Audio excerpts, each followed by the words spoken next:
Today, we are diving into an exciting and forward-looking discussion on unlocking natural hydrogen's potential, a game changer for the energy industry. As the world evolves towards cleaner and more sustainable energy solutions, natural hydrogen has emerged as a promising resource that could reshape the industry. This session will provide a unique opportunity to explore its potential, its impact and challenges, and the evolving role it may play in the global energy transition. We are honored today to have two distinguished speakers with us today, Dr. Rita Okoroafor and also Mr. Victor Awosiji.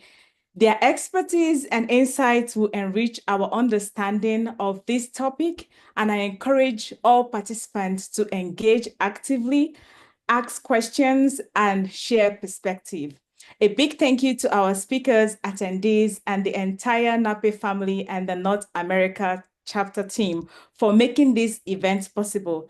Let's have an insightful and impactful session. Thank you and welcome. Next would be our safety moment with Mr. Chuks Anene. Hello, good evening, everyone. I'm going to go ahead and share my screen and let me know when you can see it.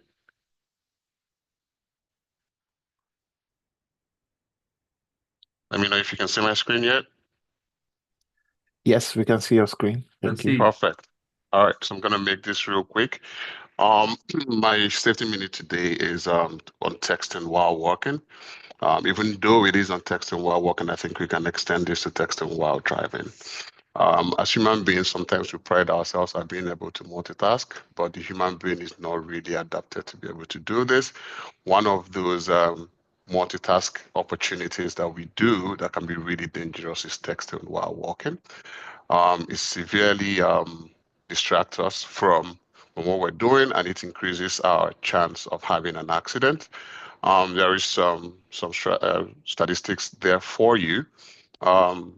People that use their phones, I don't know how the statistics are obtained anyway, because I don't know who's monitoring. However, people that use their phones have been observed to veer off course 61% of the time. I actually think that it is more than that, and have overshot their targets 13% of the time. Once again, it's probably more than that, right?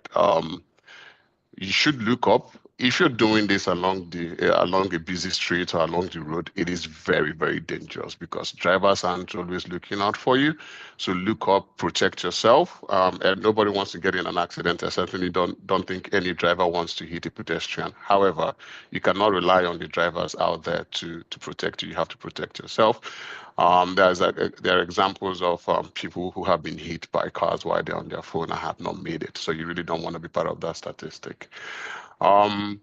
Multitasking doesn't really get you to do anything quicker. You almost end up making mistakes when you're multitasking. When you're trying to reply to that email very quickly, we are all very busy people. When you're trying to reply to that chat, go back and look again. You almost start making typos. You're making mistakes while doing it. So you're not really doing things quicker. You're just distracting yourself, and it's a really dangerous habit to have. When it comes to safety, it's just really about building the right habits. So just never do it. The fact that some of us have been doing it and getting away with it doesn't mean that the accident is not around the corner waiting to happen. So just never walk while you're talking or texting on the phone. If you really have something that you have to address at the moment, pause, step aside from the traffic, and respond if you really have to respond. Most things can wait. I know we believe that these things cannot wait, but they can usually wait. If you want to find out whether they can wait, have an injury and see how the world moves on without you. So it can always wait. We just feel like we have to respond at the time. Once again, if you're texting, move out of the way for others. People might run into you. You might run into people. Just move out of the way and respond if you must. And once again, just to reiterate, never cross the street while on an electronic device. Never text while you're crossing the street. The car coming might not be looking out for you. That individual might not be looking out for you, and you can have some serious injuries if you're doing that. And that is what I have to share. And like I said, this applies to both talking and texting while walking. And about the worst thing you can do is texting while driving. That is just a no-no. So I didn't even want to get into it. So while this applies to walking as well, do not do this while driving. Thank you, everyone. Thank you, Mr. Chooks. Next will be the opening remark by the NAPE president, Mr. John Bosco. Thank you very much, Dr. Azot. I confirm you can hear me? Awesome. Yes. Well, it should be. Well, I was thinking because of where I am, but I'm sure it's still a daytime for you. But so happy to be. I know it's midnight for me, but I think I had to stay up. When I spoke with the chapter coordinator at Demol, I said, "Well, yes, I have to. I have no choice than to dial in." And it's quite unique. This is the first chapter technical meeting we're having for the year. So I'm so glad that North America chapter is really taking the lead on this one. And I know there are a lot of big things we have discussed that have to be delivered this year in your chapter. So I'm quite excited to be with all of you today. So I bring greetings from the entire community of NAPE, both the executive committee, our members, our board of trustees, and I really want to say I'm looking forward to this session. I know the speakers, both Dr. Rita and Victor, is going to do justice to this, but Rita, you will recall, I know we met a couple of years back. Both of us, we are championing the cause of energy transition, at one of the SPE conferences. So I'm glad that today we've managed to bring her into NAPE space to talk on a topic that is also picking up at this moment around hydrogen. So I'm really looking forward to hearing and then learning from your experience in this sector. Again, NAPE remains the knowledge base of the industry. Again, oil and gas, our ideas do find them. And we also do believe that the exploration activities to provide the energy that the world needs today, we are the one that's going to be solving that problem. So I'm quite excited that, yes, we have to continue to produce oil and gas sustainably, but renewable is also something we need because the energy needs, these sources of energy to be able to meet the demand. So the mix is what we have to continue to drive, and I'm sure today is one of such. So I wouldn't spend much of your time, but I will try to stay as much as I can, but just be rest assured that we are fully committed to what we are doing, and we're excited that we're starting the year strong already. So on that note, I will hand back to you, and let's make sure we enjoy the show and the lecture that we're going to get. Thank you very much. Thank you so much, Mr. President. Next, we would like to introduce the chairman of this session.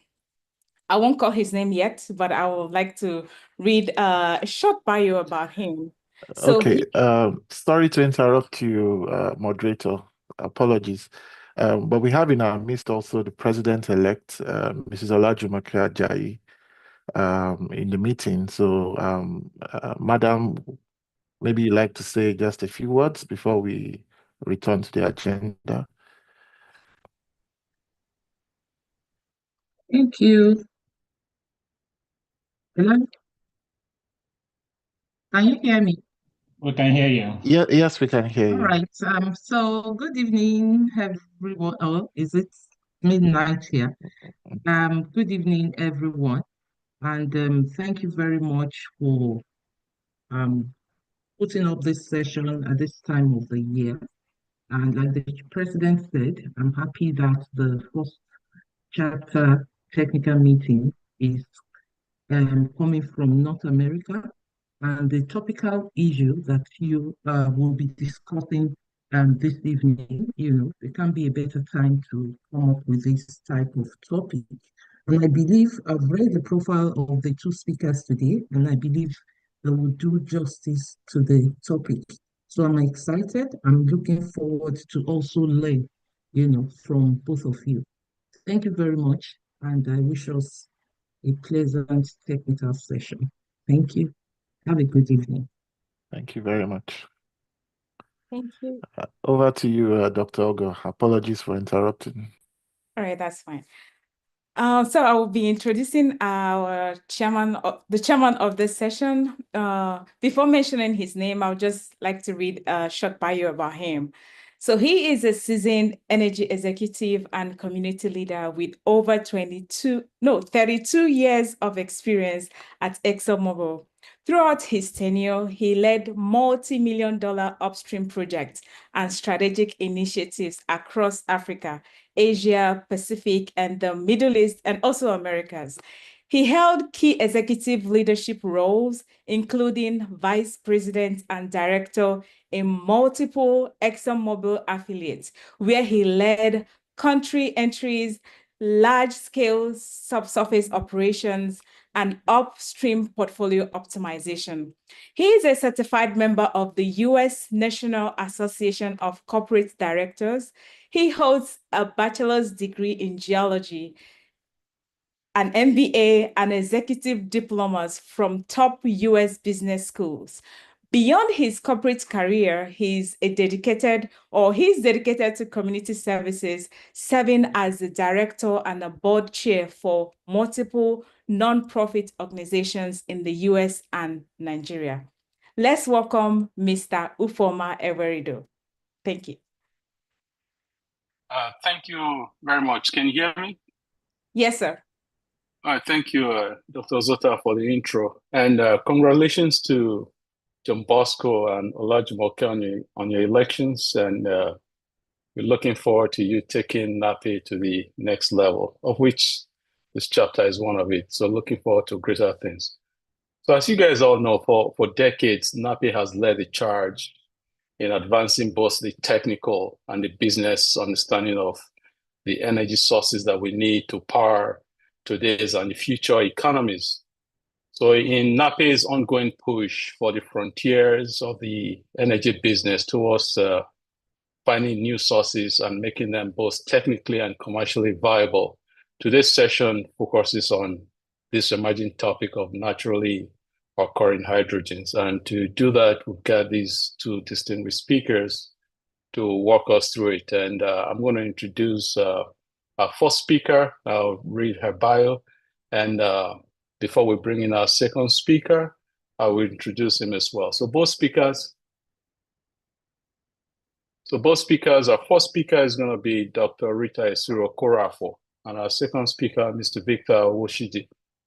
So Dr. Rita is an assistant professor and Chevron Cooperation Faculty Fellow at the Texas A&M University.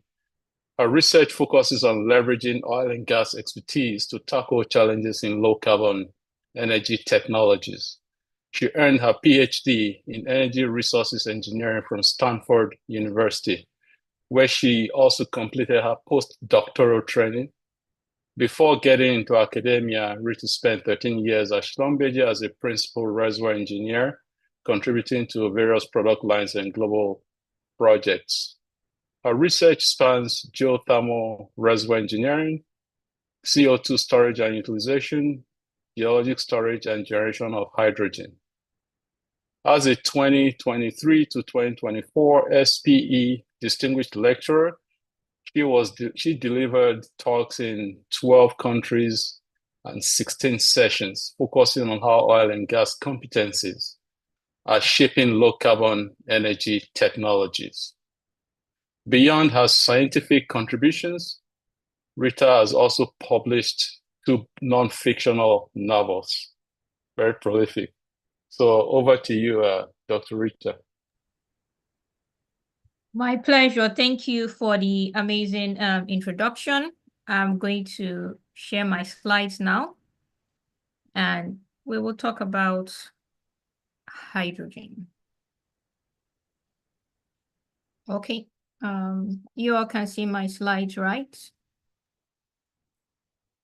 Okay. So there's been a lot of growing interest on natural hydrogen. We also call it geologic hydrogen. And for me, why I took interest in this topic is because I have looked at different pathways to generating hydrogen. And I kind of believe in it.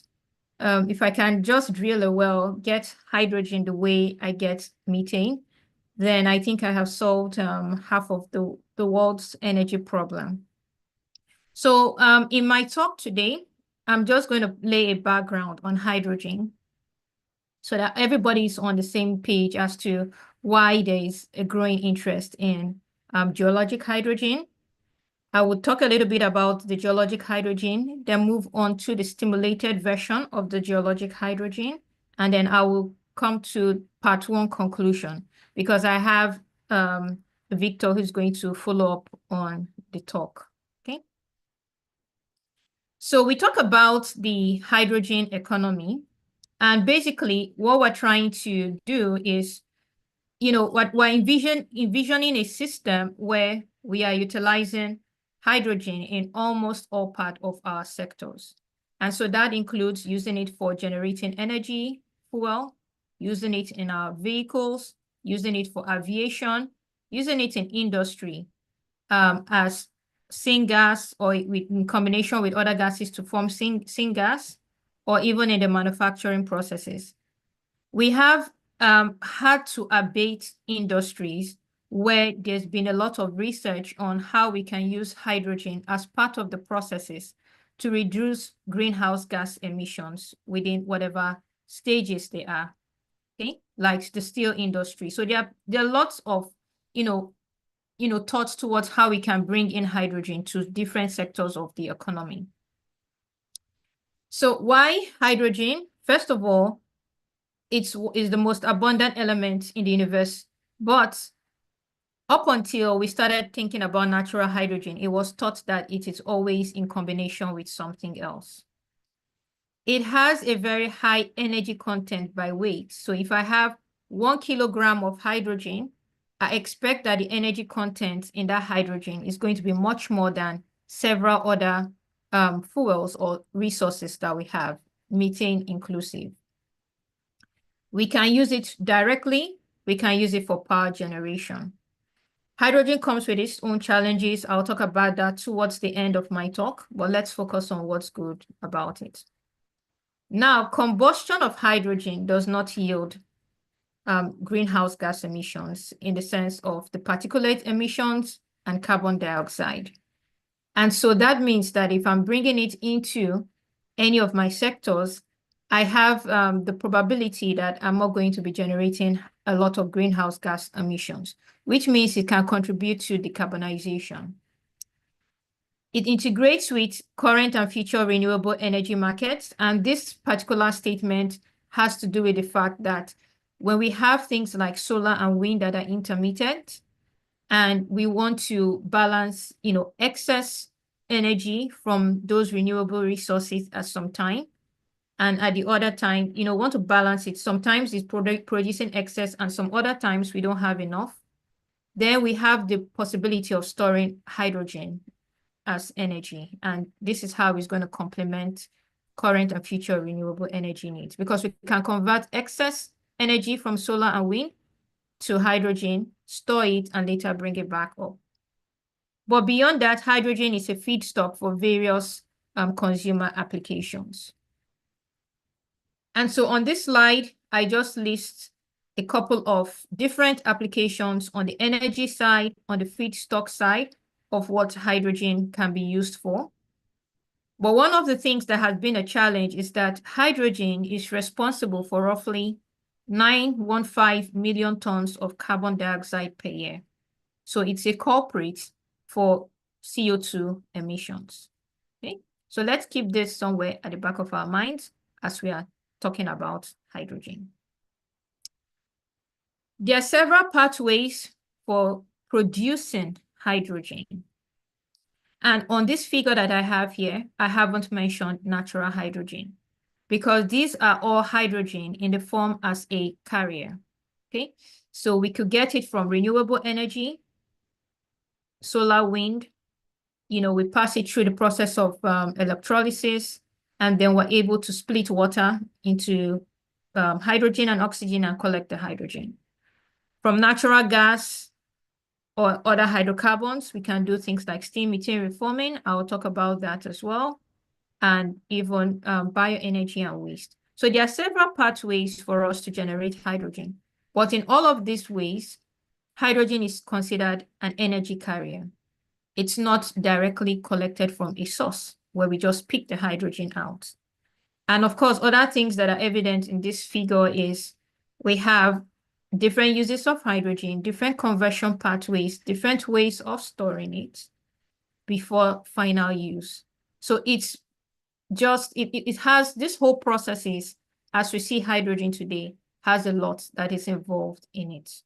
In fact, in some cases, when we need to transport hydrogen, we convert it to ammonia before we're able to transport it.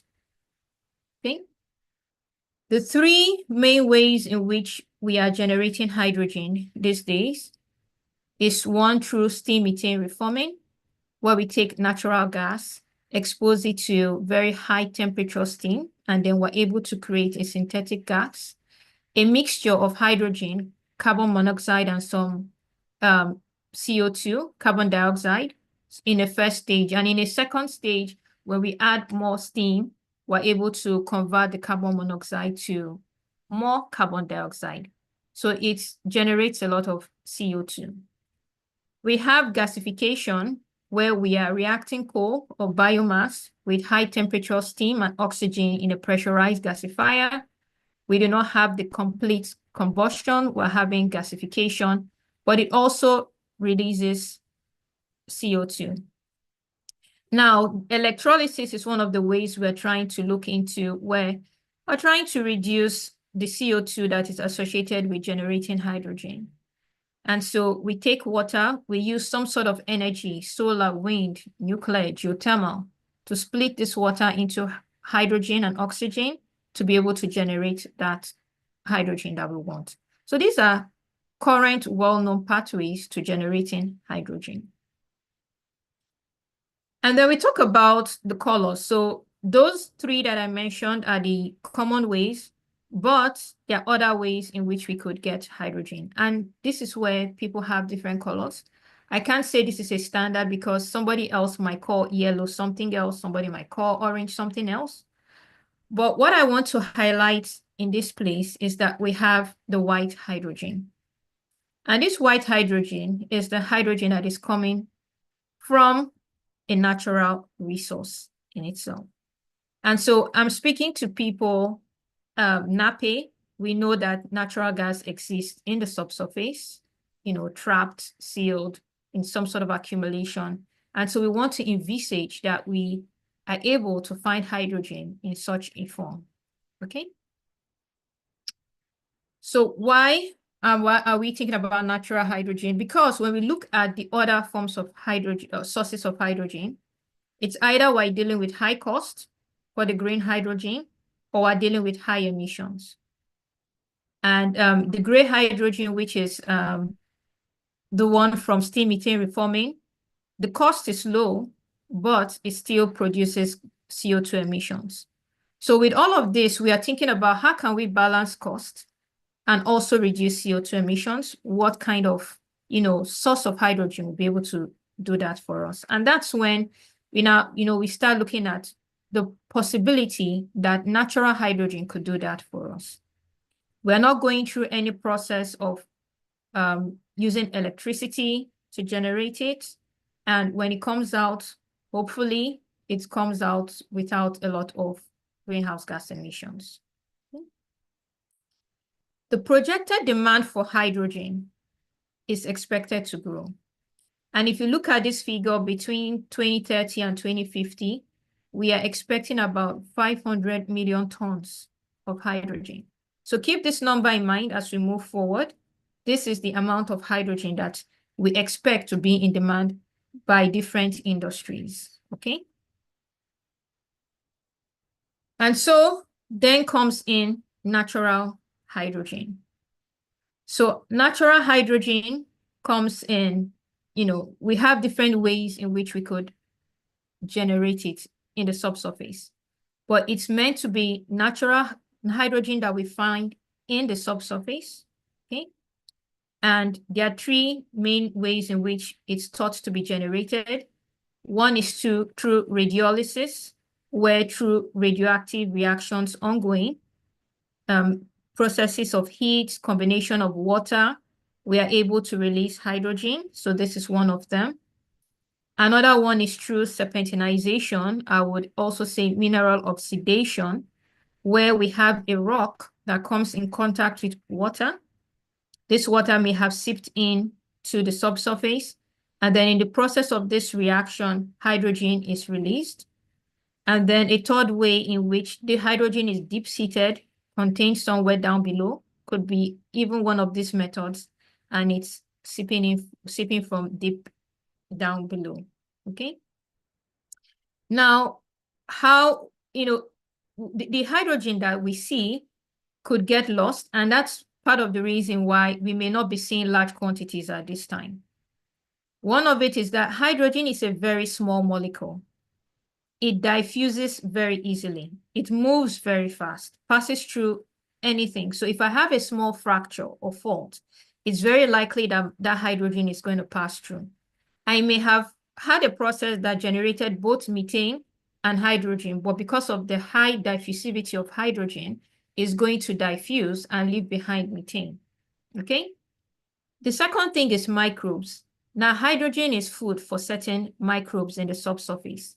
So it's also possible that we may have generated hydrogen, but the presence of these microbes would eat them, so that's diminish their quantities, or even go through a conversion process like methanation. And so these microbes convert this hydrogen to something else. And when we get into the subsurface, we don't find hydrogen, we find methane. And then there are some other reactions that could take place in the subsurface because hydrogen is highly reactive, which could also result in losses. Although some studies in the lab, some recent research is suggesting that most of the hydrogen that is lost is not mostly due to the abiotic reactions, but mostly due to microbes and seeps. But seeps are good for us because it lets us know that there's something going on down below. In this figure, most people have identified what we call fairy circles that are indications of hydrogen seeping below. So when it seeps, it leaves a depression, and those depressions are looking like fairy circles from above. Okay. So what are the ways in which we could extract this hydrogen? We could find it somewhere in a trap. So if we do find, the way we'll find methane trapped with a seal accumulated in porous media, it's possible for us to find it there. We could go down, stimulate it, and generate some hydrogen, or it could also just be there trapped in some other body when we drill into there's something close to the source rock. Okay. So just to summarize, the key main processes of generating natural hydrogen in the subsurface are radiolysis, mineral oxidation, and the deep-seated earth sources. But I want to focus on mineral oxidation. It's something that we can easily replicate in our labs. I'm currently doing that. We look at it, we see the amount of hydrogen that is generated. We know what are those factors that can increase the amount of hydrogen and what can reduce it. Could there be catalysts and things like that to increase it? And so this one it has more potential to expand the amount of hydrogen that could be generated and produced. So let's look at something else. So if we're talking about generation of hydrogen through this mineral oxidation, many people think about serpentinization, which is one of the main processes, mostly for getting serpentine, but hydrogen is released through the process. And so this is starting with a rock that is rich in olivine ion, coming in contact with water to produce the serpentine and releasing hydrogen. This is a very simplified equation because what we find in the subsurface may not be pure olivine. It will be in combination with other things. And these are the things that would impact the amount of hydrogen that is being formed. Also, depending on your temperatures, depending on your pressures, mostly temperature, you may have different products in the process of this mineral oxidation. So several pathways could lead to the production of methane, hydrogen sulfide, and carbon dioxide in combination with that hydrogen. So we may not expect that the hydrogen that is being produced will be very pure, okay? But it could exist. And so one of the things we need to think about when we start exploring, when we drill, is when I get to a particular location, what is the concentration that I have of hydrogen? And if I'm able to find high concentrations of hydrogen, then I know that producibility is going to also be high. Recovery might just be worthwhile, okay, for any site that I get to. And then whatever is produced is again influenced by presence of other gases, the kind of reactions, the mineralogy of the rock itself, because like I said, we're not going to find pure olivine just sitting in the subsurface, cross-contamination, the geothermal gradient, that's the temperature and the pressure conditions. In fact, some studies show that, as temperatures increase up to 300 degrees C, that's how the amount of hydrogen that can be generated is increasing. And then when you get beyond 300 degrees C, most of those other minerals that react to produce the hydrogen are not as, strong, if that's the word I'll use. And so we don't generate as much hydrogen. So let's talk about the natural hydrogen resource potential. So on the right here, I have a schematic that gives a conceptual model of what is going on, especially when it's coming from the mineral oxidation or from deep sources. And so what you see here is we have this source of hydrogen. And hydrogen, if we want to get it the way we get natural gas, we expect it to go somewhere, migrate, be trapped, and that's the way we can then drill and find it, okay? The rocks that are generating this hydrogen are not the porous, permeable rocks that we have. And so they are just the source rocks. They are mostly igneous rock, low porosity, low permeability. And if we need to, get much from there, we have to engineer those porosities and permeabilities. But other than that, we need this kind of model where the hydrogen is created, it finds a pathway to seep, get to where to accumulate, it needs to be sealed. Now, in the process of this hydrogen migrating, we have the losses due to diffusion, we have consumption due to the microbes, and every other thing that could relate to losses. However, this study, and I put the reference here, is a very, very interesting study that looked at the natural hydrogen resource potential, okay? And from this study, the key thing that I want us to take, the natural flux to the atmosphere from the model was ranging between 1 to 10 to the power 3 million tons of hydrogen per year, with the most probable value of 24 million tons of hydrogen per year. The in-place resource is estimated to be 5.6 times 10 to the power 3 million tons, okay? Now, remember that the global hydrogen demand is expected to go up to about 500 million tons by 2050, okay? So if it gets up to that, it looks like with that in-place resource, if we're able to produce all of it, the hydrogen is going to take us to something like 11,000 years. So that is a very huge potential. But what we have to think about is just beyond having a resource in place, we need to be sure that it's accumulated properly. We need to ensure that when we drill, we can bring it out.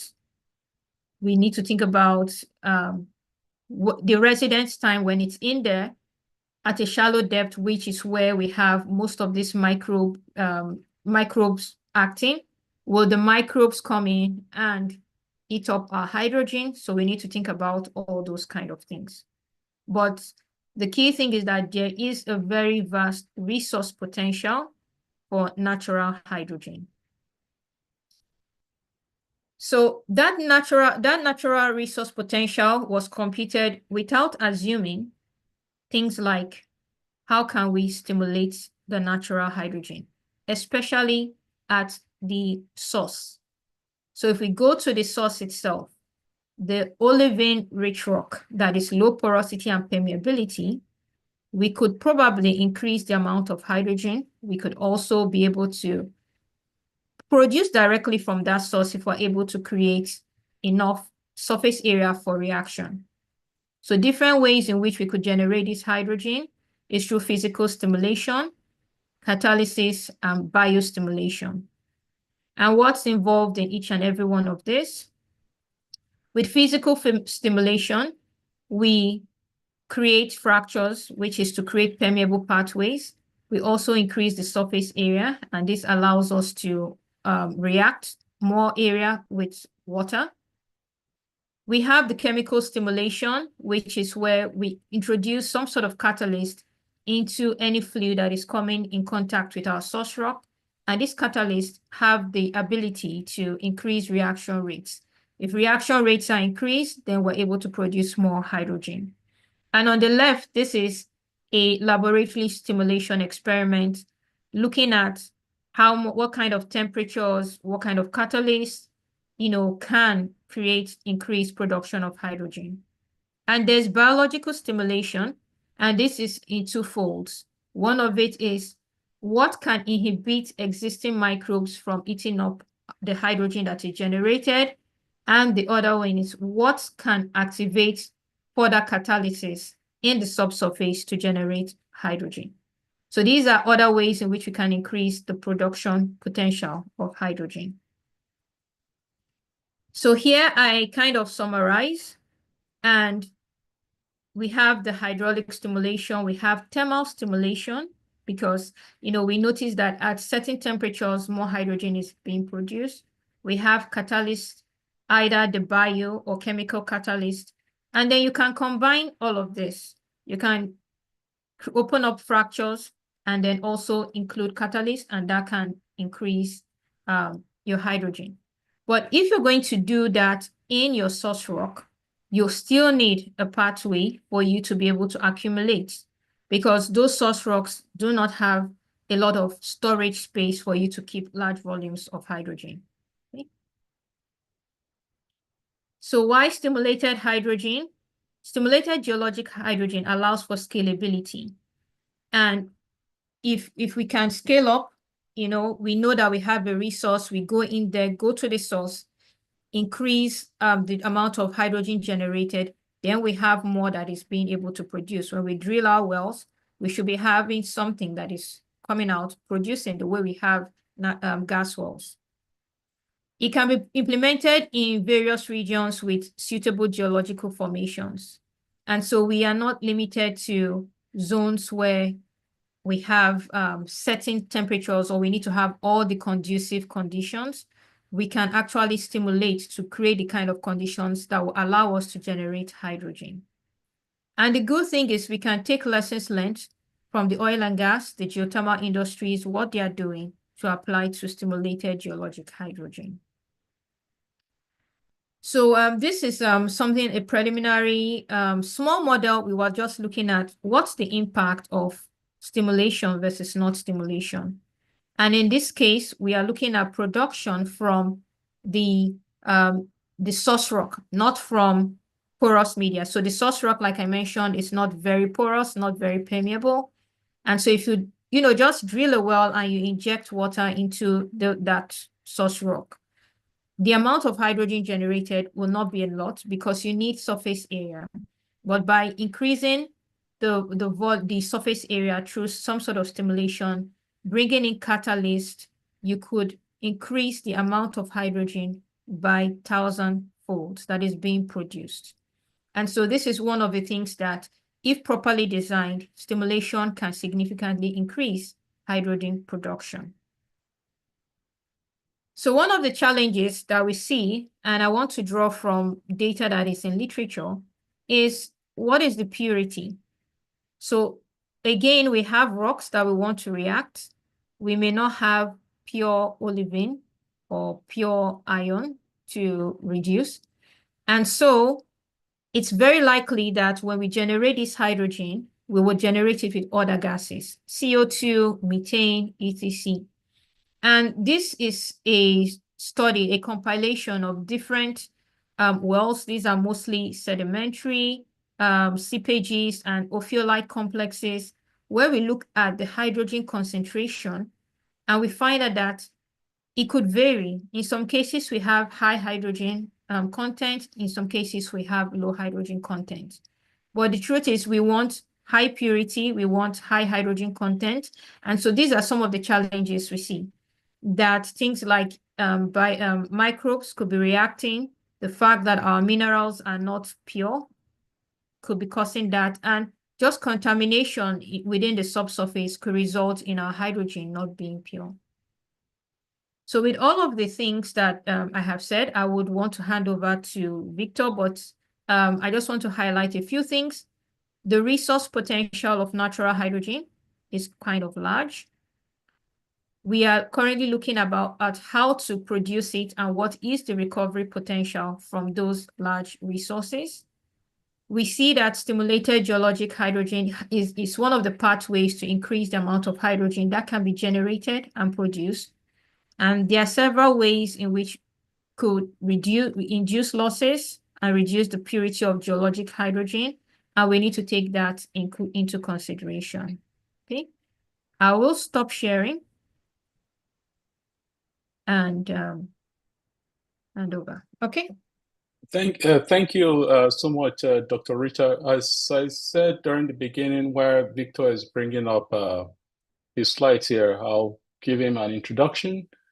So our second speaker here is Victor Awosiji, who is a PhD student at Stanford University Center for Earth Resources Forecasting, specializing in subsurface modeling, basin processes, and hydrogen systems.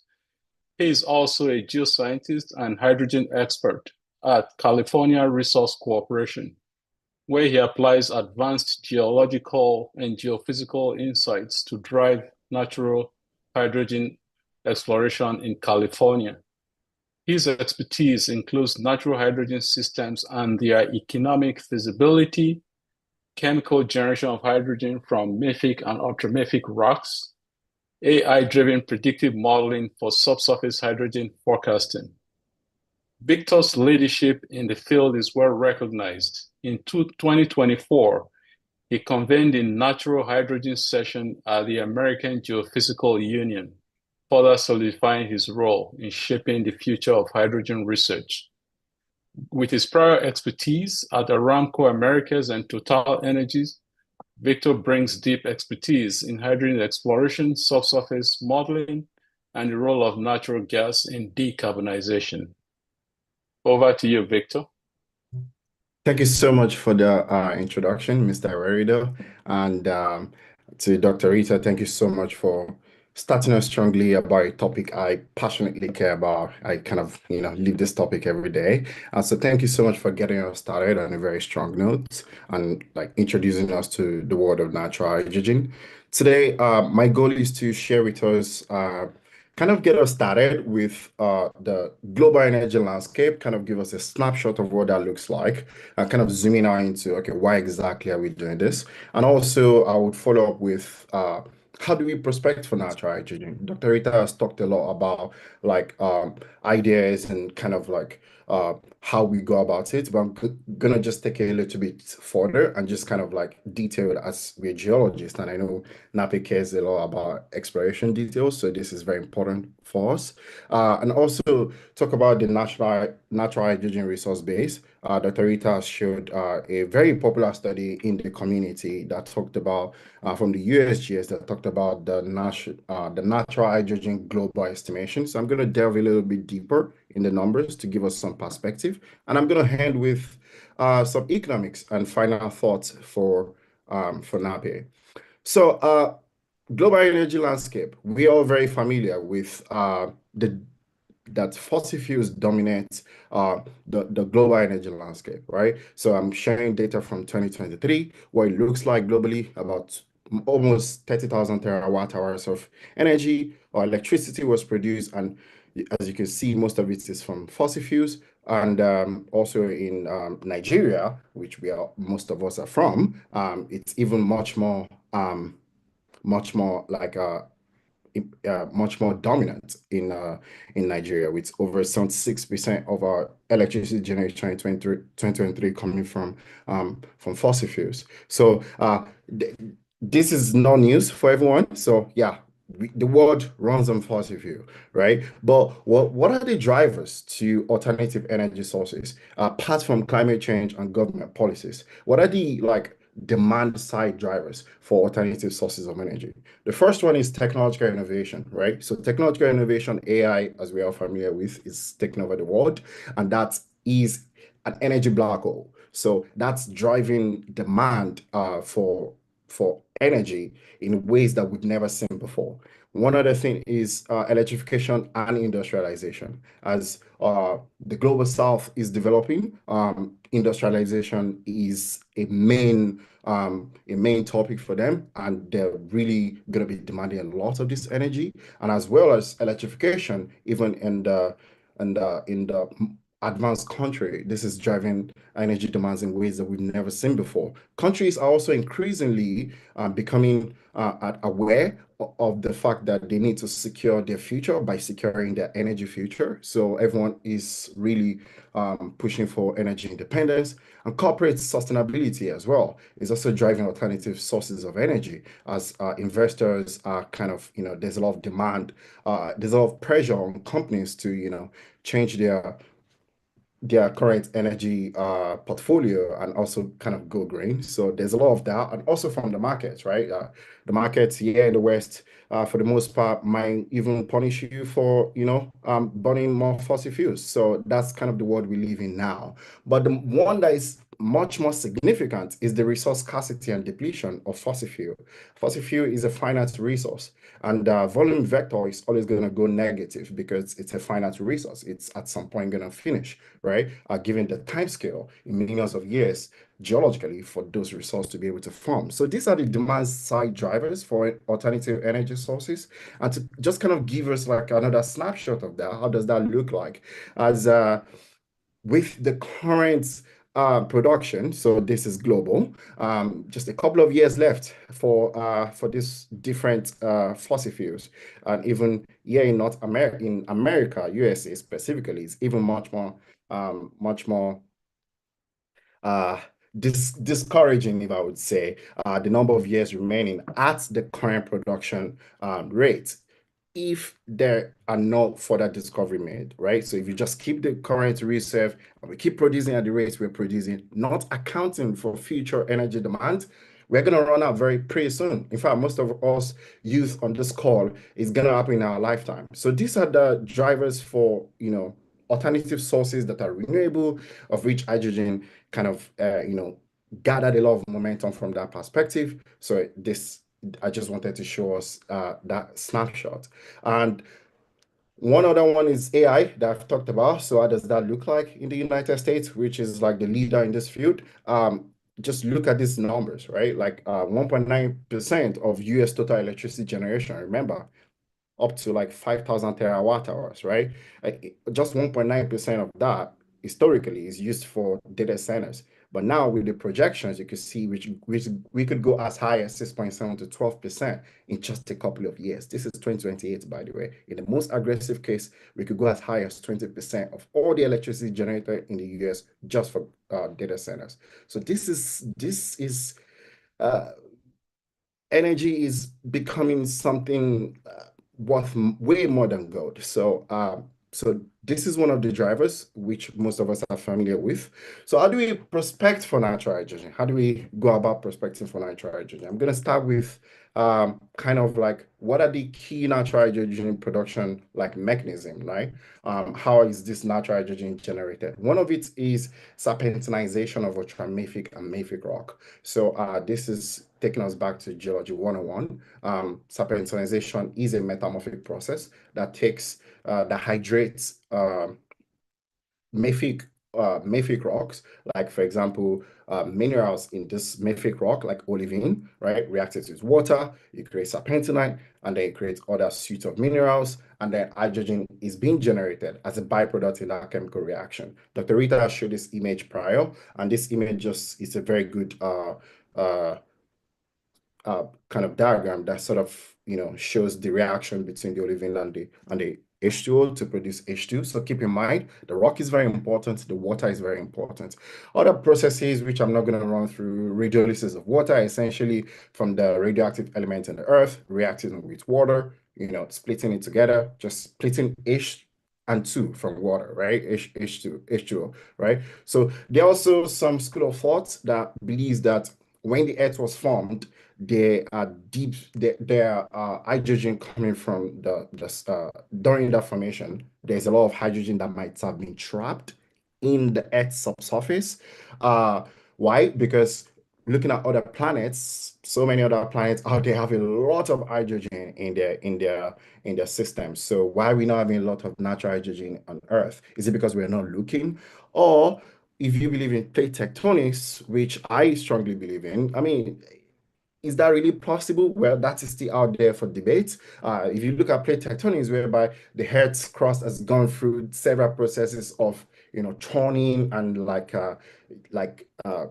subduction and all those processes, can you still keep that hydrogen though? I don't know, right? It's still out there for debate. There are other processes as well, which I'm not gonna go through, but several natural hydrogen discoveries are made with this thing called ferricycle, which Dr. Rita has also highlighted earlier. I showed different ferricycle and how they look like. These are circular to semicircular depression on the Earth's surface that has hydrogen occurrences in them. Hydrogen occurrences have to be in them. Why? Because there are several circular to subcircular structures on the surface of the Earth that has nothing to do with hydrogen. So in these cases, in the Mali case, where in Mali is the only producing natural hydrogen deposits in the world, one of the key indicators there was this subcircular structure. We are still trying to understand what is the relationship between this structure and the hydrogen. Is the hydrogen creating this structure? Or what exactly is happening there? There's still a lot of research. It's still early days. So in the Malian case, which is the only known source and the only field where natural hydrogen is being produced today, Mali is in West Africa. So that is very close to home, right? How does the geology look like? Here is a very popular paper that talked about the characterization in that particular area, where you can see that the well kind of just, hangs in the basement, right? So that's to tell you that when geologists do something like this, that means they don't know. There's a lot of question mark, right? But essentially what they're trying to say here is that it's coming from deeper source where they really don't understand. But then there's a lot of theories about, is that coming from, is that coming from serpentinization, or it's come from deep sources, right? Like primordial hydrogen, right? We don't know yet, but what we do know is that 98% of the total gas coming from these wells are actually hydrogen. I want to repeat that. 98% of the total gas coming from those wells are pure H2. Like for the sake of comparison, the concentration of hydrogen in the air, it's like 0.5 parts per million. 98% of the total gas is H2. So that's significant, right? And as you can see here, in the case of Mali, there is a very unique thing about the seal. The seal here are dolerite seals, right? And dolerite are igneous rocks, right? So they have very low porosity and almost zero permeability, right? So this is like the ideal geologic scenario where you could preserve such a molecule, right? And this is just a well log showing like the different sections of the Malian case. So I'm not going to go deep into that. So with all of this, in my lab, we developed like certain ideas and methodologies for exploring natural hydrogen. I call this the blind hydrogen system concept. Why did I call it blind hydrogen system concept? Because the way we look for hydrogen today is by, looking for these surface cues, right, on this circular structures. But can we go, beyond that, right, and leverage our experience in oil and gas? To discover natural hydrogen, you start with regional geology, similar to oil and gas prospecting, and several geophysical methods can be used. Gravity and magnetics kind of at the top of this chart. Why? Because we're looking for mafic and ultramafic rock. And mafic and ultramafic rock, from their name, they are rocks that are rich in iron, right? A positive Boogian anomaly is going to show you that this rock is like much more denser than the surrounding rock, so you can be able to pick such type of rock. You can also use magnetics to be able to pick the magnetic components in those rock, because mafic and ultramafic rock have significant, except binding ion formation, have significant higher than most other type of rocks, right? So we came up with this framework whereby, okay, we talked about some potential reservoirs that you might expect in your system. Also, the source rock, mafic, ultramafic, serpentinite also can actually be a source of hydrogen. Why? Because during that serpentinization reaction formula I showed earlier, you could have some iron that are being sequestered into the serpentinite. But what exactly is that pathway? Well, the pathway is that you have iron 2+ in those rocks oxidated to iron 3+. So that oxidation reaction reduces water, right? So you want to have iron 2+ turning into iron 3+. Traps, just as the case of Mali, seals are very good. Water is very important. We've discovered with very deep research that the pH and the salinity of the water is very important. In petroleum system, water is not an element, but in this system, we believe that water is an element, because before you can produce the hydrogen, there has to be water, right? If there's no water, there's no hydrogen, unless you believe in an alternative school of thought that you can stimulate the hydrogen. In this case, you can introduce the water into the system, whereby you already have the rock in place, and those rocks, the certain way you can pick the rocks. Not all rocks are equal. Turns out the ion speciation, the ion content, the ion abundance, the silica activity, all of those factors we've kind of looked into them are very important. But the key takeaway here is that you can inject water into this rock, right? Either directly, right? Induce the fracture. And also, heat source is very important. For the serpentinization reaction to occur, there have to be a heat threshold. Research have found out that between 260 to 320 degrees Celsius is the optimal temperature range for hydrogen generation. So you have to go through all these all these exploration steps, have direct evidence that hydrogen really occur before you can actually call it an exploration opportunity. So I've talked about how do you prospect for natural hydrogen and what we came up in my lab on how to go about that. There is a USGS report that is very hot right now, just came out this year, that talked about natural hydrogen prospectivity in the United States. What they use here is a chance of success, right? A chance of sufficiency, not chance of success. Chance of success is for oil and gas, but here we call it the chance of sufficiency. Why? Because we are not even sure of the deposit, right? So as you can see in the contaminous United States, the mid-continental rift, it's a very hot area that where there's potential for natural hydrogen, and also the central part of California. Why? Because we have a lot of serpentinite. In fact, the rock of California is serpentinite. So we have a lot of serpentinite here in California. The mid-continental rift presents a very huge opportunity, because there you have the crust of the earth is it's thin relatively to other part of the country, and then you have upwelling gases from the mantle, so there is a lot of potential for that. So yeah, that's the resource base for the United States. But globally, there is a research also that was done by USGS, very recent as well, that they sort of gave like a mean case, a probable case for the how much hydrogen do we have in the world, right? What's the potential, right? Here I try to compare the mean case and the probable case to the current hydrogen demand. Current hydrogen demand is roughly about 100 metric ton per year, right? So if the mean case is about 6.897 metric ton, well, in the mean case, that means we could have as much as 700 and something thousand years of hydrogen. But put in mind, remember that this is a resource base. There's a world of difference between a resource base and a proven reserve. A resource base is just taking into account all the possible molecule of a particular mineral or whatever they're evaluating, all the possible molecule that you could find in the earth. But then you could move to the technically recoverable, given the current technology, and then going into the proven reserve where it's economically viable and you can also produce it, right, given the current technology. So Please keep in mind that this is just a research. These two are just research-based. They're not proven. So that's very important to know. But again, to reiterate Dr. Rita's point, there's a lot of potential for natural hydrogen, right? Years of hydrogen production, if we can actually tap into this resource. I did a global comparison to see, okay, fine. 5 point something times 10 raised to power 6, whatever metric ton. What does that even really mean from an energy perspective, right? Let's compare that to what we have currently.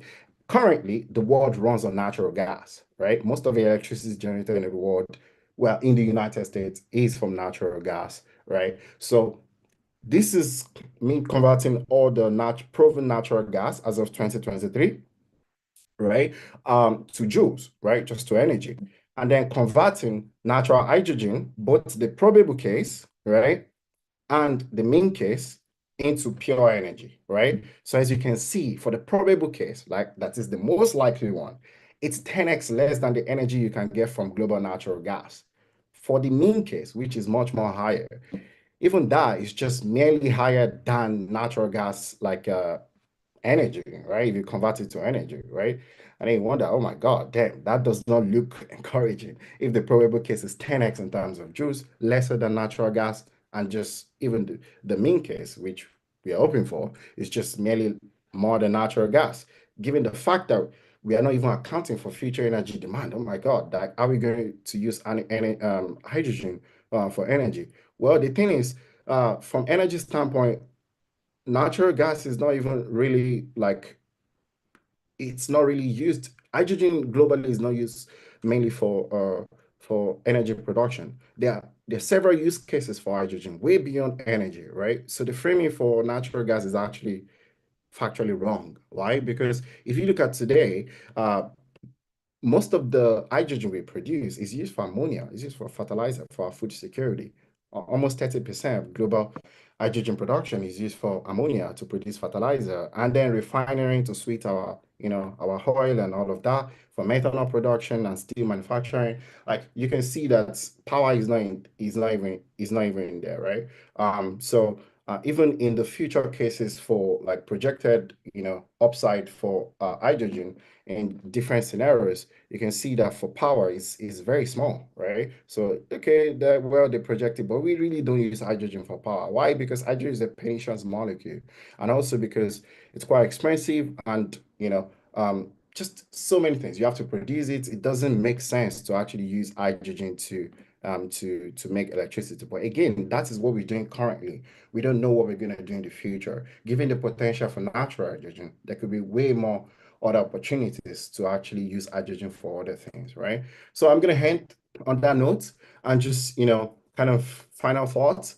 Natural hydrogen potential is immense, right? So like we could see the numbers. And this is driven primarily from discovery from Mali. So the Malian case is really like, oh my God, now you change our fundamental scientific belief that hydrogen cannot occur freely in nature. And also the drive for alternative sources of energy is really, like pushing a lot of like investment capital into other alternative sources. The skill set and expertise of NAPI members are very easily transferable to this rapidly emerging energy sector. So that's very important. It's the same subsurface, even though it's a different geological province, but it's the same idea and other things that we're developing that could help with that. And also just because this is a Nigerian exploration group, there is potential for natural hydrogen in Nigeria. Why? Because we're in very close proximity to Mali, which is the successful case. And if you know the geology of Africa, you can see that the Precambrian shield kind of extend to the northern parts of the country and all the way to Mali and all of that. So there's potential for primordial hydrogen generation, also potentially, again, in Nigeria. And also, if you look at the Olakogen in the Benue Trough in Nigeria, where the crust, right, is thinner relatively to its surrounding, there could be potential for natural hydrogen also there. Why? Because it's in closer proximity to the mantle and upwelling of gases from there. We don't know. So that's a final thought and implication of an API. With that, thank you so much, and more than happy to take your questions. Yeah, thank you very much, Victor, and very interesting topics, and they're both very complementary. I'm supposed to provide a few remarks on the summary of these conversation, and then we'll go on to the Q&A. So in the interest of creating more time for the audience to benefit from these two experts on the Q&A session, I'll combine just my commentary on combining both presentations.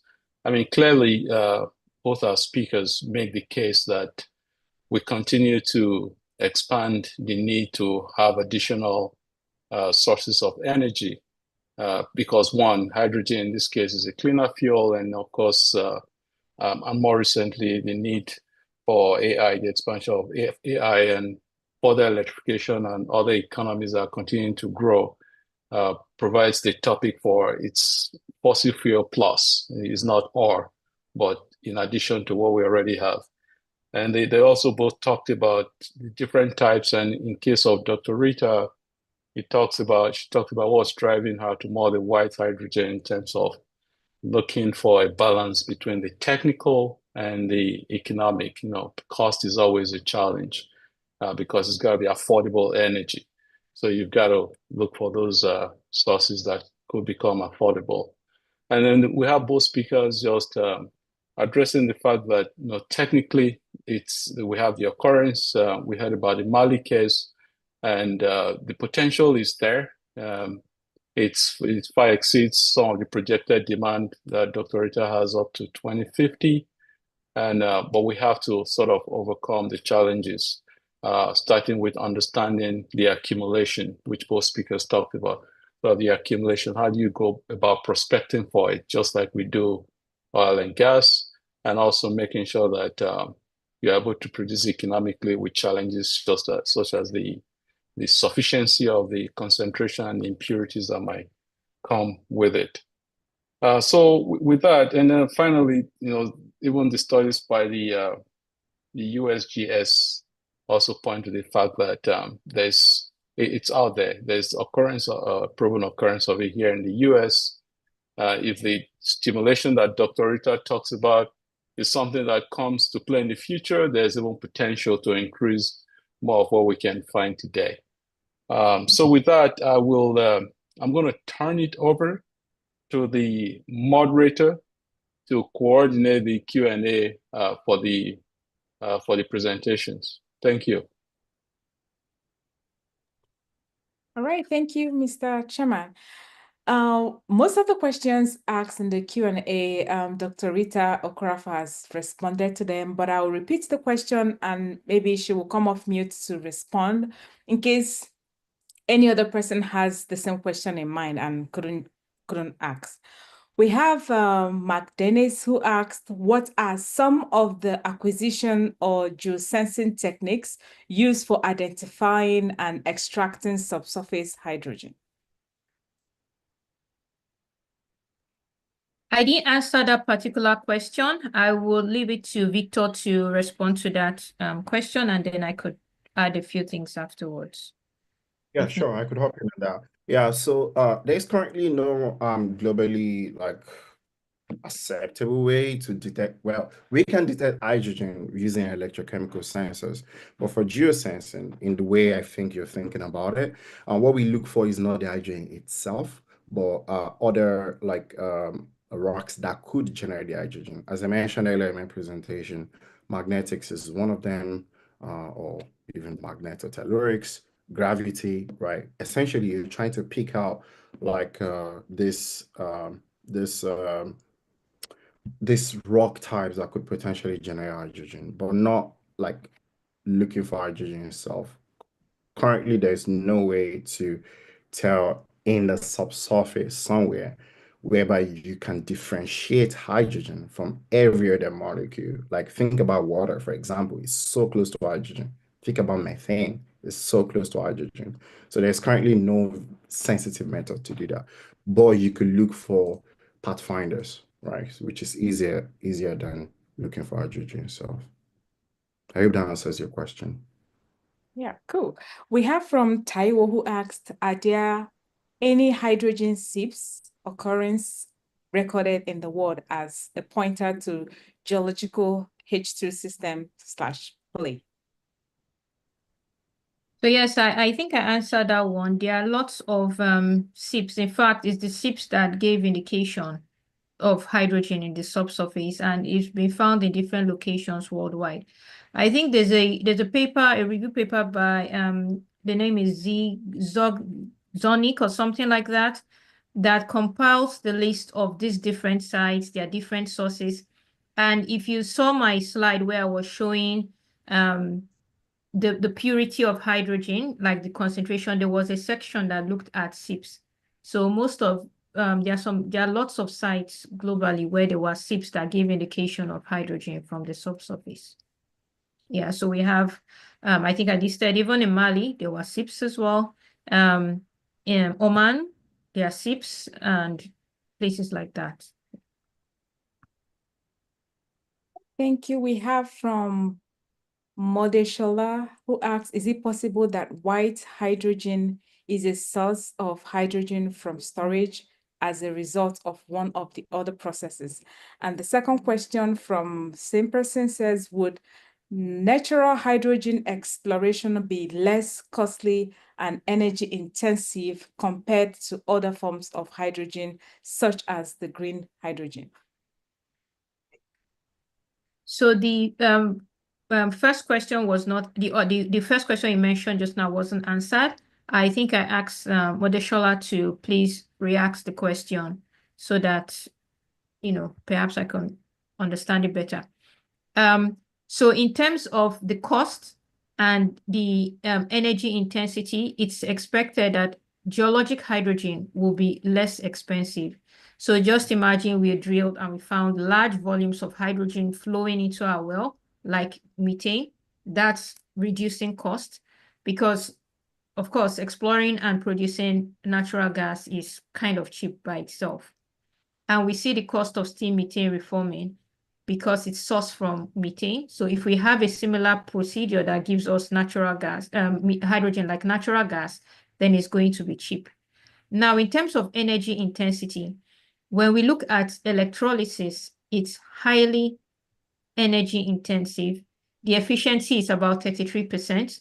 You put in a lot of energy and you don't get so much hydrogen out of it. So we expect that if you can just drill and get your hydrogen, then you've skipped a lot of these losses that we have due to converting one form of energy to hydrogen as a carrier and bringing back. I looked at one study of power to hydrogen back to power, and we do not have high efficiencies in that process. But going down, getting it from the subsurface producing should be much better. Okay? All right, so the first version of the question, now I get another, a clear version saying, can white hydrogen be a result of previous man-made hydrogen storage? Maybe a result of leakage or migration? Okay, so let's talk about, man-made hydrogen storage. It means that I may have generated the hydrogen from a source, something like electrolysis. If I do steam methane reforming, normally I don't want to store that hydrogen. So there are very few cases where we have actually been storing hydrogen in porous media. Most of the hydrogen we store are in salt caverns. And from the kind of indications I'm seeing as to where we are finding the sources of natural hydrogen, I do not see a lot of salt caverns in that area. So my hypothesis wouldn't be that it was a result of that storage. But we don't rule out anything. The second thing was that if it was in porous media that I found that I stored my hydrogen, we have few cases. There is no single case of hydrogen stored purely. It's usually stored as town gas in a mixture with maybe methane and things like that.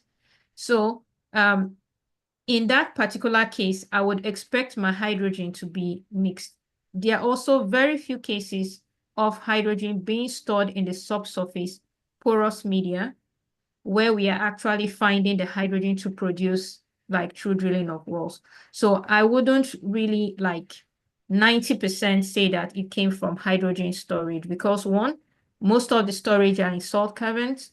Porous media, hydrogen is in combination with other gases. And I wouldn't expect the hydrogen to be just there, the natural hydrogen to be from there. Okay. All right, thank you.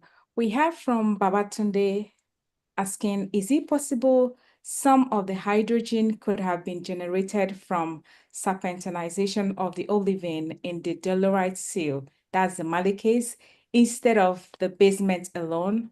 From the diagram, it looks like the H2 is coming from the sandstone below into the wellbore. Yeah, very good question, Doctor. So in the case there, they kind of sort of did it's a spontaneously charging reservoir. So this is another perspective, different from oil and gas generation, where your oil and gas, has generated and, accumulated, and you cannot really generate more of it.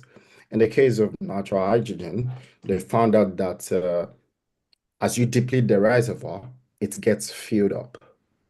So it's spontaneously recharging. So the time scale of generation is pretty much in days or months, right? So that is an evidence that it's not coming from the reservoir itself, but from a deeper source.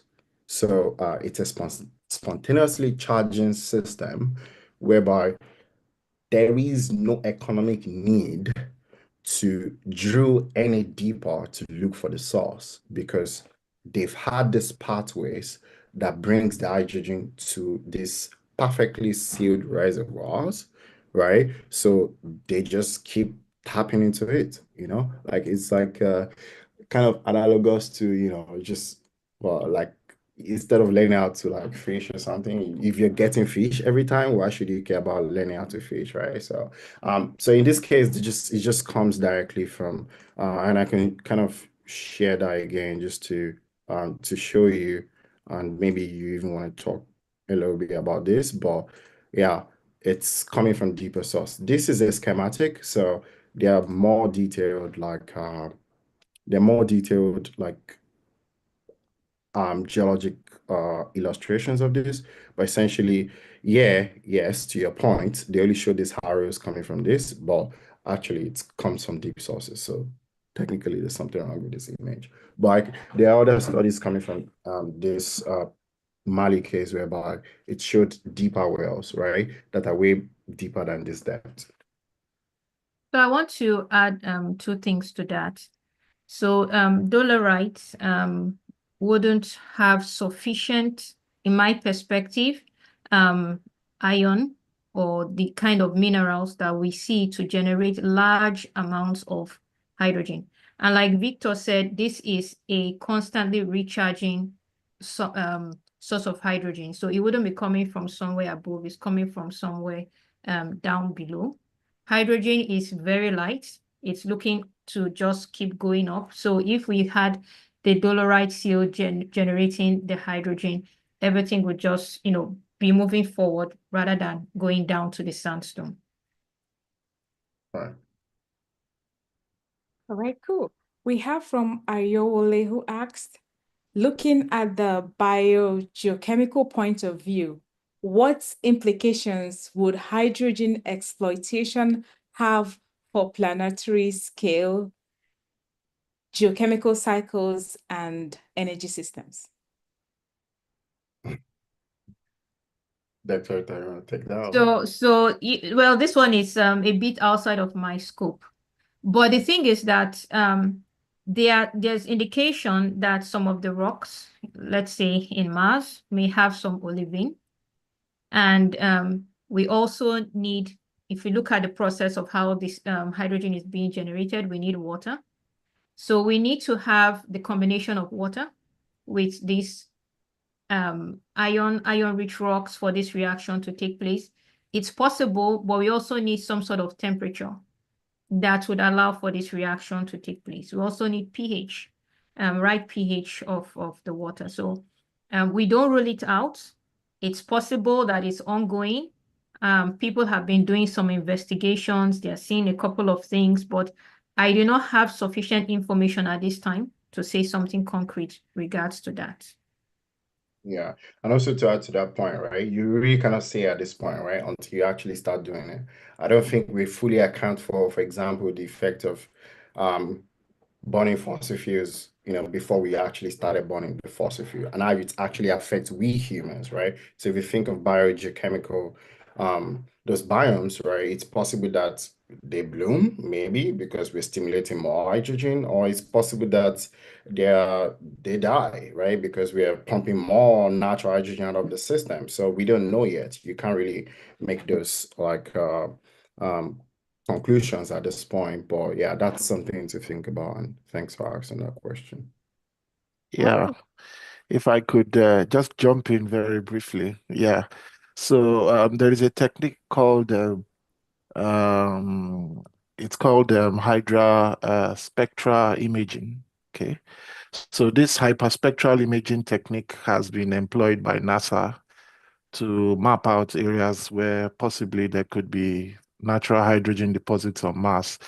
Right now, they're also trying to use this technology on Earth, through satellite imagery, a bit of remote sensing, and it's proving to be quite an interesting technique. Right, thanks for that. And yeah, so that you would see that on the map if there's a seep, right?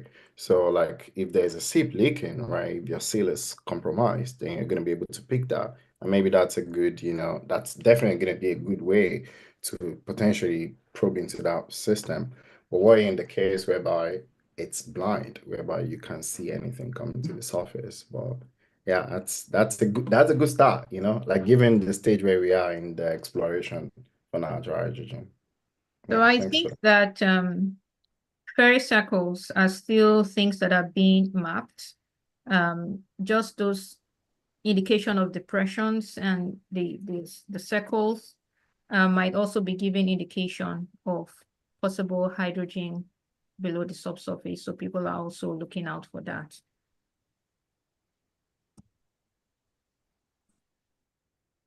Cool. The next question is from Precious. In Mali's case, is there any evidence of faulting from the basement acting as pathways for hydrogen migration?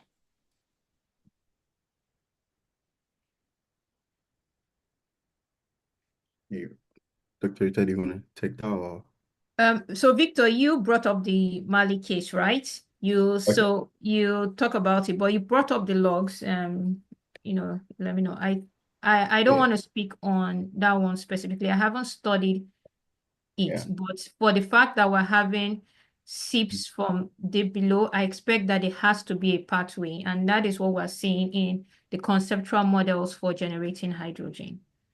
Right, if I would share this, this is one of the paper. In fact, this is the first paper that reported hydrogen occurrences in Mali. And here, if you look at the cross-section, just pick out a pointer here. So yeah, in the Taudeni Basin, where they kind of, exploring for it, this was the first well that was drilled. You can see like there's a lot of like faulting and the Achean basement, which kind of runs all over Africa, right? So this deep-seated faults could act as conduit to bring, for example, hydrogen from deep sources into the reservoirs that are overlying. So yeah, definitely faults are something to think about.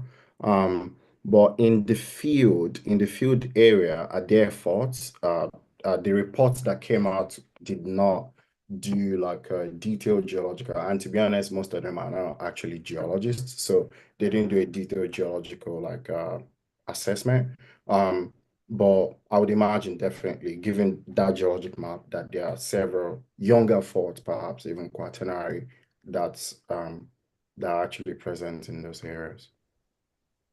So one other thing I want to add, based on what we see as the properties of hydrogen, I earlier mentioned that it's highly diffusive.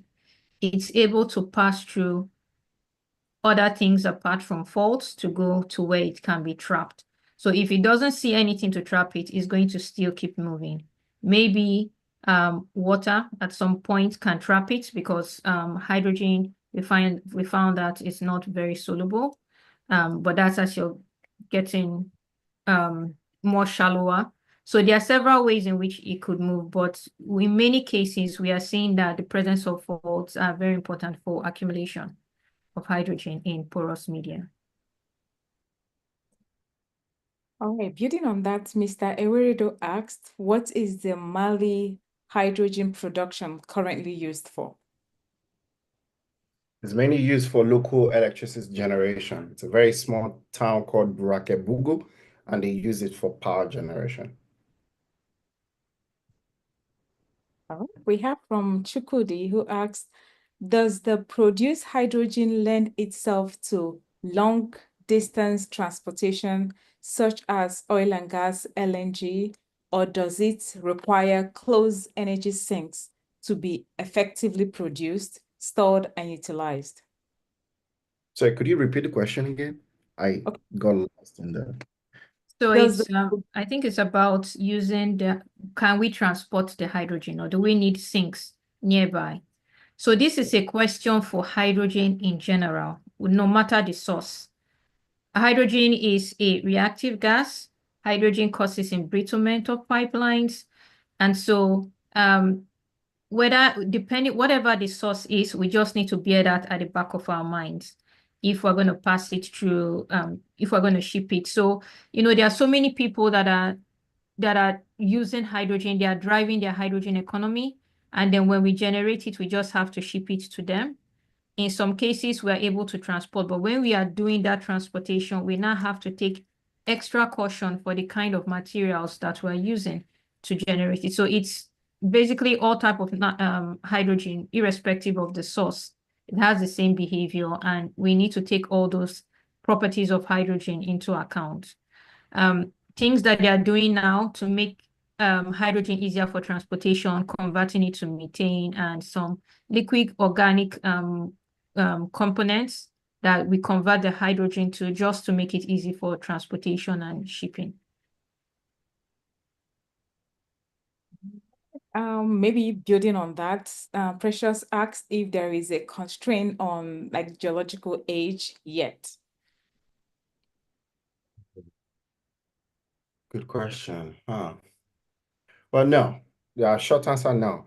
Long answer, there is a wide range of geological processes that could generate hydrogen. Let's start from the oldest. The oldest is primordial, right? That is when the earth was formed. So that's Archean, right? Or Hadean, if you want to go very deep, 4-point-something billion years ago. So there's that. Some people believe, very strong school of thought, some leaders in this field believe that is the way natural hydrogen is being generated. Don't tell me anything. Okay, fine, good. Other people that believe in serpentinization of ultramafic rock. And depending on where you are in the world, for example, here in California, the serpentinites are relatively young, right? They're like in their, what? It's in the tertiary. It was formed in the tertiary, right? So it's relatively young, this process, right? California itself is like 10-something million years old or something like that. So that's very young. You have some people believe in biological processes, which happens today as we talk right now. So there is no constraint at all. The range is very huge. So I like the way you're thinking about this, thinking about, oh, oil and gas, we do know that there's certain like ranges potentially where you could generate the oil or the oil could still be in place. For hydrogen, there's a very huge range. So we don't understand that yet. In fact, that would be a very good research question. That right there, it's a PhD question. All right, and we are rounding up our question and answer. This will be the last question. Emmanuel asked if, we're just going to make this short. I'm wearing the cap of an investor. Assuming I have funding challenges, where would you advise me to invest my funds in? Hydrogen production or oil production?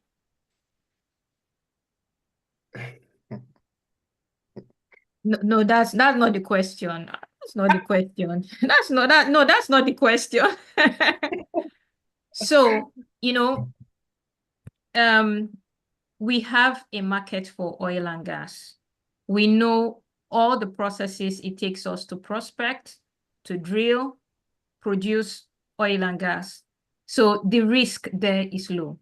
Now, with natural hydrogen, the risk is very high. In fact, there are some wells that have been drilled that have been dry holes, but dry holes are not in use for people in the oil and gas.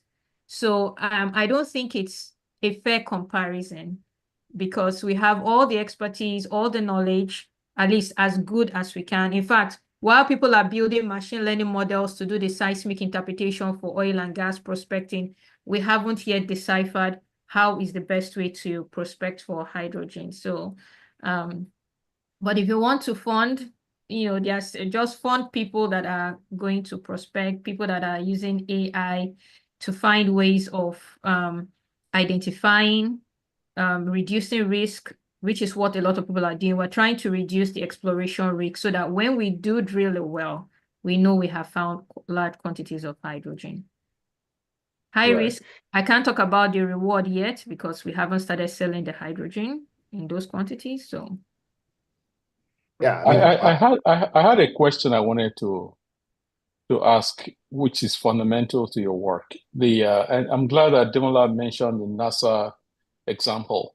When you think about the early days of oil exploration, it was the SIPs and the surface expression anticlines.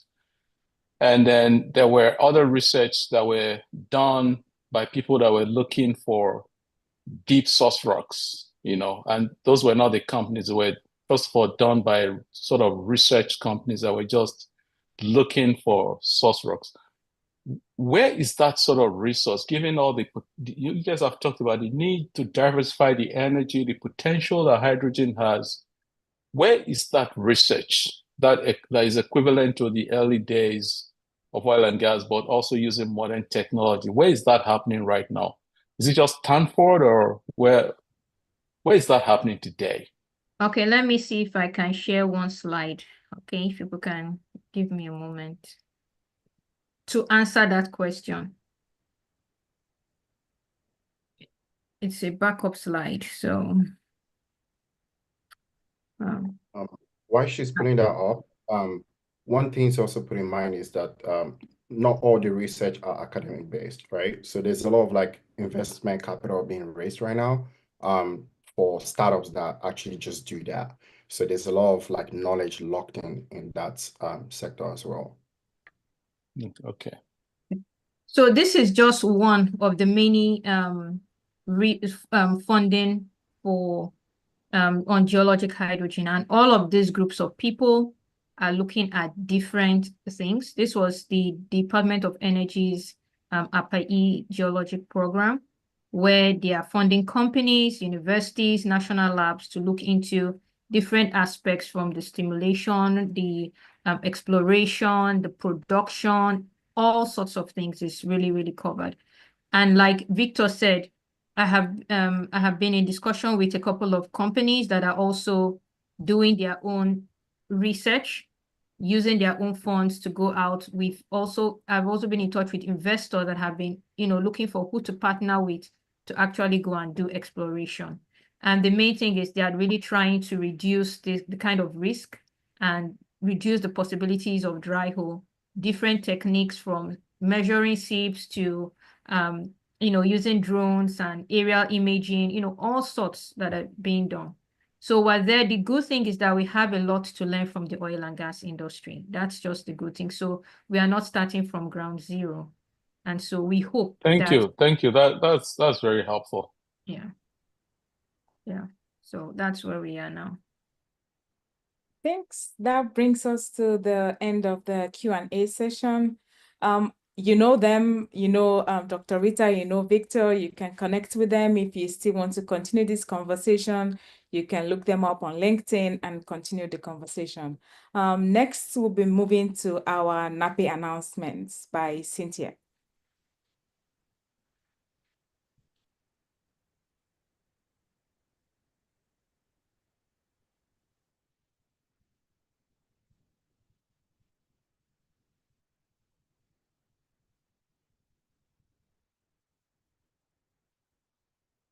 Cynthia, are you on mute?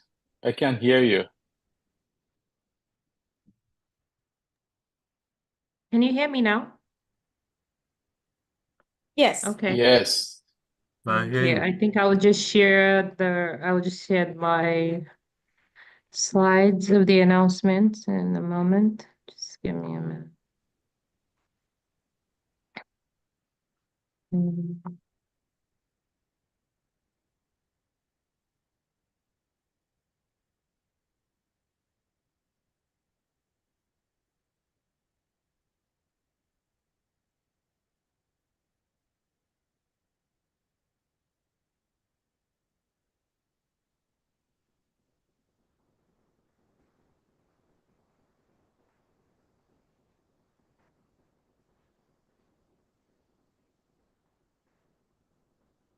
Okay, can you see my slide now?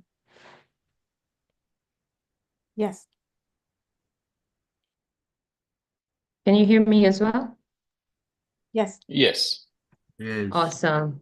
Yes, we can. Thank you very much. Hello, everyone. I hope we all enjoyed today's technical session.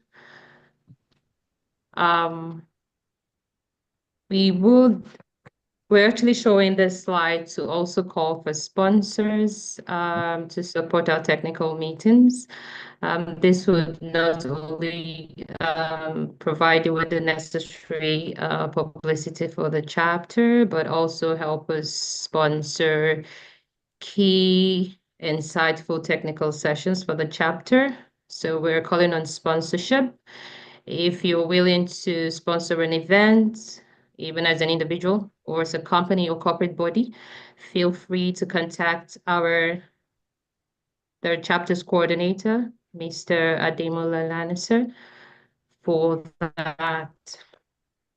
So I'll just run you briefly through the announcements for today.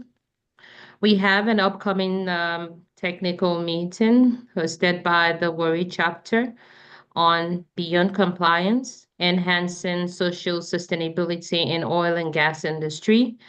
This technical session is scheduled to hold by 12 noon, which is equivalent to, I think there should be 3 a.m. Central Standard Time. It will hold on the 20th of February. And the speaker is Emeka Obwagu, the MD of Petland Energy Limited. He is a doctoral researcher for Cranfield University. Please register and attend. We also have another technical meeting coming up in March, specifically 4th of March, which should be next week, on Heron Field dry hole analysis and impact on future exploration success in some parts of deepwater Niger Delta. The physical event will hold at the Kisoni International Hotels and Suites. That's for those in Nigeria. And River State if you would want to attend physically, but there's a Zoom link as well. Please endeavor to register and attend virtually. The speaker is Jude Ekwalo. He is a geoscientist with Shell Petroleum Development Company Limited, Nigeria. And this technical session is hosted by the Port Harcourt chapter. And the next technical meeting we also have for next week is on tackling seismic illumination challenges in Niger Delta using advanced processing workflows. It's supposed to hold on Thursday, 6th of March, 2025 by 11 a.m. West African time. There's also a Zoom link there for you to register to attend. The speaker is Egbele Orahalum, the Chief Geophysicist and Managing Partner for Messi Eclat Geophysicals. And this technical meeting is hosted by the Okoroafor chapter. Please register and endeavor to attend. We are also reminding you that registration for the 43rd Annual International Conference and Exhibition is ongoing. It is scheduled to hold from the 9th to the 13th November 2025 and will be taking place at Eco Hotel and Suites, Lagos. The theme of this year's conference is revitalizing the Nigerian petroleum exploration and production strategies For energy security and sustainable development, remember we have advantages for early bird registration, which is currently ongoing till September 1st. Financially up-to-date members is 100,000, for non-members 110,000.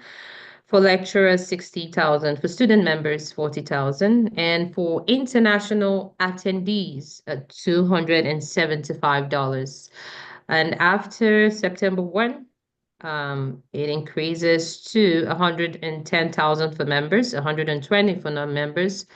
Lecturers that are financially up to date would be paying 70,000. For student members that are financially up to date, 50,000. And for international conference attendees, it will be increased to $285. Please endeavor to attend. Remember to contact the secretariat for bookings or send an email to napeexhibition@nape.org. Thank you very much. We are also reminding you that sponsorship opportunities exist in different categories. For more information, please reach out to the secretariat using the contact addresses sent above. We are also trying to remind everyone on the call, and especially NAPE members, to pay their membership dues. Student members still remain $2,000. I apologize for that. Student members, 2,000 naira. Active members, 12,000 naira. For associate members, 12,000. And for corporate members, 50,000. And we also welcome new members. You are free to register and join the association as well. Thank you. We are also displaying the details the account details for paying your dues. If you're having any challenges, please contact the following numbers or send an email to myaware.a@nape.org.ng. And if you're a member of the North America chapter, feel free to contact any of the ESCOs and we will help you out with that as well.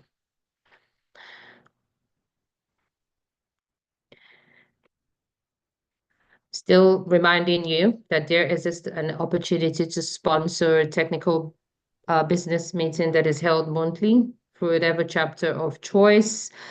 And you feel free to contact the president-elect and chairperson of NAPE Continuing Education Committee, Mrs.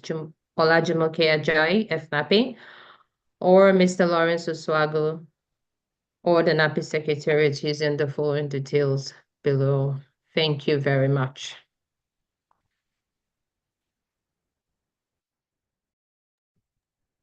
All right, thank you, Cynthia. Next, finally, we'll be inviting the chapter coordinator, Mr. Demola, for the vote of thanks and closing remarks. Yeah, thank you, Dr. Zota. Yes, I want to say a very big thank you to our guest speakers today. It's been an exciting and interesting conversation here around natural hydrogen. I'm sure we all, benefited from this discourse. It's a burning topic in the geoscience community right now, and it's still at a very nascent stage. But you can be sure that interest is growing. As of 2020, there were 10 companies prospecting and researching natural hydrogen. Today, there are more than 40. So the interest is growing and it will continue to grow. And it's relevant for us as geoscientists because the skills are transferable. So watch that space and, see how it evolves, in a couple of years' time. Thank you so much, Dr. Rita, and thank you, Victor, for these very, very fantastic presentations you made here today. Also, a very big thank you to our chairman, Mr. Awerido. Thank you for obliging us at short notice and being here today. The insights you've provided here too have been, fantastic. Thank you very much. It's always great to have senior friends like you, with us. Also, a big thank you to the NAPE president and president-elect for staying online, from beginning even till the end now. It's past 1 a.m. in Nigeria, almost 2 a.m. It's a huge sacrifice, and we don't take that for granted. Thank you so much. And also to all our online participants from different parts of the world. I saw people from Europe, Chisom logged in from France. I saw one or two persons from Asia, all over the world, across different time zones. It shows you how interesting this topic is and the commitment people have made to be here. Thank you very much. We truly appreciate you all being here. So watch out for our next presentation or technical meeting. So it's quarterly. So this is the talk for the first quarter. So there is one coming up in the second quarter. I won't let the cat out of the bag. It's going to be big. It's going to be very, very interesting. So watch out and be part of the conversation. So I want to thank you all once again and wish you a pleasant evening and see you again next time. Thank you very much. All right. Thank you. Bye, everyone. Bye.